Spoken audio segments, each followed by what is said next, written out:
Today I am going to teach a mole concept. It is very important concept. Without this concept, you cannot solve the sum numerical related to mole, molarity, normality, formality, mole fraction, and other components. Okay, other numerical based on the mole. So you should learn the mole concept easily. देखिए, actually we should understand what is the mole. In the SI unit, in the SI system, you learn the substance mass is measured in the mole. हम किसी भी चीज़ को generally wait को हम नापते हैं kilogram, ग्राम, है ना. लिक्विड को हम लीटर या मिलीलीटर में मेज़र करते हैं. बट अगर कोई भी सब्सटेंस ग्राम या किलोग्राम या उससे भी छोटी क्वांटिटी में, हमारे नेचर के अंदर जो गैसेस हैं वो क्या है, कितने किलोग्राम है हमें नहीं मालूम. एक शक्कर के अंदर कितने पार्टिकल्स हैं हमें नहीं मालूम. हाइड्रोजन के अंदर कितने पार्टिकल्स हैं हमें नहीं मालूम. तो इन सब को मेज़र करने के लिए, इन सब को समझने के लिए एक कॉन्सेप्ट दिया गया जिसे मोल्स बोला जाता है. Definition is given, 1 mole is the amount of substance that contain as the many particles are entities as the our atom is exactly 12 gram of the carbon. The mass of 1 mole of substance is gram is called the gram molar मास. यदि मास को आप ग्राम में measure करते हैं तो उसे ग्राम molar mass कहेंगे. Look at the screen. 1 mole is equal to the molar mass and molar mass consist 6.02 into 10 to power 23 particle. It means अगर किसी कंपाउंड एलिमेंट का जो मोलर मास होता है वही 1 मोल होता है. मान लीजिए कार्बन का जो मास होता है वो 12 ग्राम्स होता है. अच्छा, मास को आप ग्राम, किलोग्राम, मिलीग्राम जिसमें भी आप मेज़र करना चाहें वो लिख सकते हैं. उसके अकॉर्डिंग ही पार्टिकल कैलकुलेट करेंगे आप. अगर कार्बन 12 ग्राम आप बोल रहे हैं तो 6.02 इंटू 10 टू पावर 23. अगर आप इसको मिलीग्राम में नाप रहे हैं 12 मिलीग्राम तो 6.02 इंटू 23 तब भी. और अगर इसको AMU एटॉमिक मास यूनिट में नाप रहे हैं तब भी 6.02 इंटू 10 टू पावर 23 पार्टिकल होंगे. इसे और अच्छे समझने की कोशिश करते हैं. देखिए, जैसे फॉर एग्जांपल अगर हम बात करें H2O तो इसका मोलर मास आपको मालूम है 2 + 16 = 18 हुआ. यानी 18 ग्राम्स अगर वाटर आप लेंगे तो यहाँ पे नंबर ऑफ पार्टिकल्स हो जाएंगे 6.023 into 10 to power 23. It means water के हम 18 ग्राम वाटर के हम अगर हम पार्ट करना चाहें तो मिनिमम और maximum 6.02 into 10 to power 23 particles कर सकते हैं. अगर मैं इसमें इंडिविजुअल की बात करूँ, एक हाइड्रोजन की बात करूँ तो भी हम उसके उतनी पार्टिकल कर सकते हैं. अगर एक ऑक्सीजन की बात करूँ तो भी हम उसके उतने ही पार्टिकल्स कर सकते हैं. यानी मेरे समझाने का मतलब ये है कि चाहे वो एटॉमिक फॉर्म में हो, चाहे वो मॉलिक्यूलर फॉर्म में हो, चाहे कंपाउंड फॉर्म में हो, कंप्लीट जो मोलर मास होता है वो 6.02 इंटू 10 टू पावर 3 पार्टिकल को कंसिस्ट करता है. आई होप आप समझ रहे हैं. अगर इसी चीज़ को मैं बोला जाऊँ, आप बोलूँ कि आपकी 36 ग्राम वाटर में कितने मॉलिक्यूल्स होंगे तो आपको मालूम है 1 मोल में जो है 6.02 इंटू 10 टू पावर 23 पार्टिकल्स होते हैं. उसी तरीके से आप देखिए यहाँ पे 36 ग्राम में जस्ट डबल हो गया तो पार्टिकल्स भी डबल हो जाएंगे. 12.04 इंटू 10 टू पावर 23 पार्टिकल्स हो जाएंगे इसमें. अगर इसी को 3 टाइम्स में बोलूँ तो ये हो जाएगा, ये 12.04 इंटू 10 टू पावर 23 पार्टिकल्स हो जाएंगे. मेरी बात आपको समझ में आ रही होगी कि जैसे जैसे मास बढ़ता जाएगा, मास मल्टीपल फॉर्म में होता जाएगा, वैसे वैसे मोल बढ़ते जाएंगे. अगर आपसे पूछे 1 mole of water how many grams, you will say 18 gram. 18 gram is a molar mass and how many particles 6.02 into 10 to power 23. आपसे पूछा जाए in the 36 gram of water how many moles, तो आपको मालूम है 1 मोल ऑफ वाटर कितना है 18. तो आप फट से उसको करेंगे. फार्मूला देखिए कैसे बन रहा है. मोल्स को हम बोलेंगे n इक्वल जो वेट है जो दिया है उन्होंने and divided by molar mass. देखिए फार्मूला जनरेट करना आ गया होगा आपको. वेट मान लो उसने दिया 36 ग्राम और आपको मालूम है वाटर का मोलर मास होता है 18. तो 18 36 डिवाइडेड बाई 18 तो यू गेट 2 मोल्स. सिमिलरली अगर बोला जाए आपसे CO2 जो है इसका मोलर मास होगा 44 ग्राम. अब आपसे पूछा जाए how many moles present in 22 grams, तो आपको याद रखना है कि 22 ग्राम्स वेट दिया है उन्होंने, जबकि एक्चुअल 1 मोल जो होता है कार्बन डाइऑक्साइड का 44 होता है। डिवाइड किया देन यू गेट 0.5 मोल, यानी हाफ मोल। इस तरीके से you can do it, you can solve the numerical of moles. Look at the screen. 1 mole equal 6.02 into 10 to power 23 particles. N naught जो है is a symbolic representation of 1 mole particles. Okay, तो अगर देखिए आपके पास calculate करना number of particle, तो 1 मोल में 6.02 पार्टिकल हैं, तो मल्टीप्लाई बाय 2, तो 2 मोल्स हो जाएगा, 3 कर देंगे 3। तो यहाँ जो n है स्मॉल n, ये नंबर्स को रिप्रेजेंट कर रहा है। 1 मोल, 2 मोल, 3 मोल। 1 मोल में 6.0 है तो 2 मोल अगर होंगे तो 2 का मल्टीप्लाई, 3 मोल होंगे तो 3 का। अब इसको अगर हम फार्मूला देखें तो जब n को आपने n जो है मोल को कांस्टेंट कर दिया है, तो n नॉट जो है नंबर ऑफ पार्टिकल्स के नीचे जाएगा, तो you will get the n upon n not. Okay, n जो है नंबर ऑफ पार्टिकल्स है, n नॉट फिक्स नंबर है एवोगैड्रो का 6.02 इंटू 10 टू पावर 23, और जो स्मॉल है इट इज़ द मोल।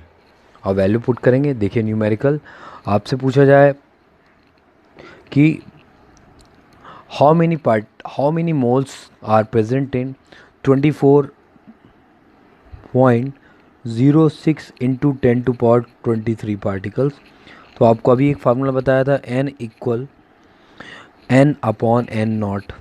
देखिए n जो दिया है ये आपको दिया है,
इसका मतलब आप समझेंगे चाहे कोई भी कंपाउंड कितना भी बड़ा क्यों ना हो, कितना छोटा ही क्यों ना हो, अगर वो मोल में कंसीडर करा जा रहा है तो उसके अंदर number of particle 6.02 into 10 to power 23 होंगे। अगर हम हाथी को बोल रहे हैं, द हाथी अगर 1 मोल कंसीडर करा जा रहा है, दैट मीन्स उसके अंदर भी 6.023 इंटू 10 टू पावर 23 पार्टिकल होंगे।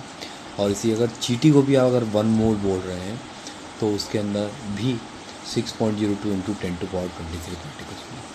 जैसे 1 दर्जन बनाना यानी 12 के लिए, 1 दर्जन एप्पल यानी 12, 1 दर्जन मतलब 12 हुआ, चाहे आप छोटी चीज़ लें चाहे बड़ी चीज़ लें। इस तरीके से 1 दर्जन में 12 ऑब्जेक्ट फिक्स होते हैं, उसी तरह 1 मोल में नंबर ऑफ पार्टिकल्स फिक्स होते हैं। एंड और 1 mole is equal to the molar mass of any component, are small are large, no problem. Okay, now second is a percentage composition. In 9th class you study about the percentage composition. There are 3 types of percentage composition. देखिए मैं आपको बताता हूँ। First जो होता है percentage composition based by, look at the white board screen, volume by volume, mass by volume और volume by mass. Third mass by mass. अच्छा, किसी भी चीज़ को जब हम बोलते हैं तो 2 चीज़ों का होना पॉसिबल है, 2 सब्सटेंस का होना पॉसिबल है, 2 स्टेट का होना पॉसिबल है, तभी हम बोलेंगे कि हाँ हमने कुछ रिएक्शंस करी हैं। वॉल्यूम बाय वॉल्यूम मतलब सॉल्यूट भी लिक्विड है और सॉल्वेंट भी लिक्विड है।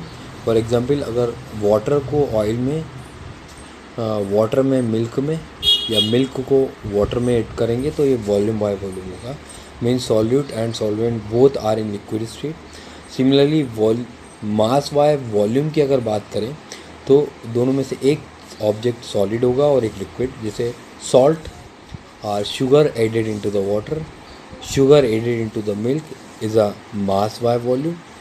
सिमिलरली वॉल्यूम बाय मास, अच्छा जो क्वांटिटी कम है उसे ऊपर रखा जाएगा, जो ज़्यादा है उसे नीचे।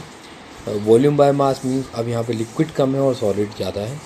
तो लिक्विड की अगर बात करें हम, जैसे honey added into the butter, the honey is added into the curd, sorry, honey is added into the dry object, okay, fat is added into the cream, so you can say the volume in mass, water added into the flour, आटे में मिलाते हैं, that is volume by mass।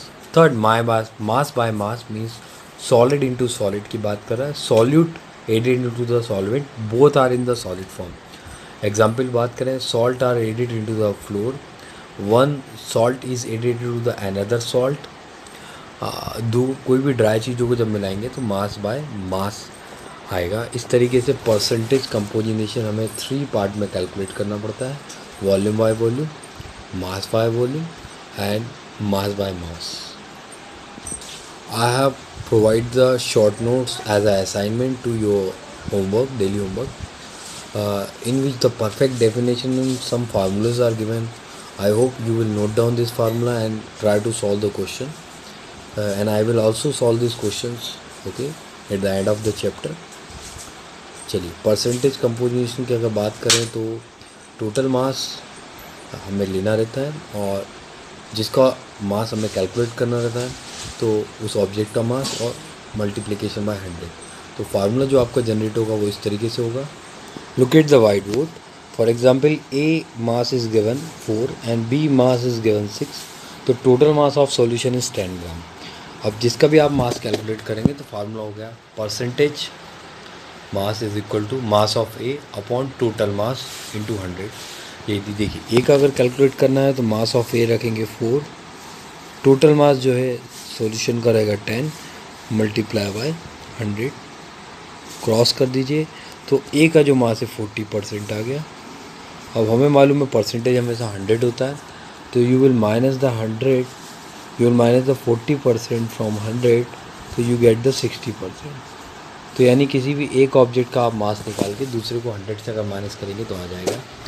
I hope अगर 3 compound होंगे तो similarly आपको तीनों का मास ऐड करना है, और जिस भी ऑब्जेक्ट का मास चाहिए तो mass of A upon total mass of solution, second similarly mass of B upon total mass of solution, यानी टोटल हमें आएगा। परसेंटेज ऑफ मास हमने कराया, परसेंटेज ऑफ वॉल्यूम भी कर सकते हैं, percentage of mass by volume करेंगे। जब हम न्यूमेरिकल सॉल्व करेंगे तो समझेंगे। देखिए आगे, ठीक है। What about the empirical formula? Empirical को हम नॉर्मल लैंग्वेज में रूट फार्मूला भी कह सकते हैं। किसी भी फार्मूले को जनरेट करने के लिए उसका बेस ज़रूरत होता है, बेसिक फार्मूला ज़रूरत होता है, उसके ऊपर वैल्यू पुट करके you get the final formula.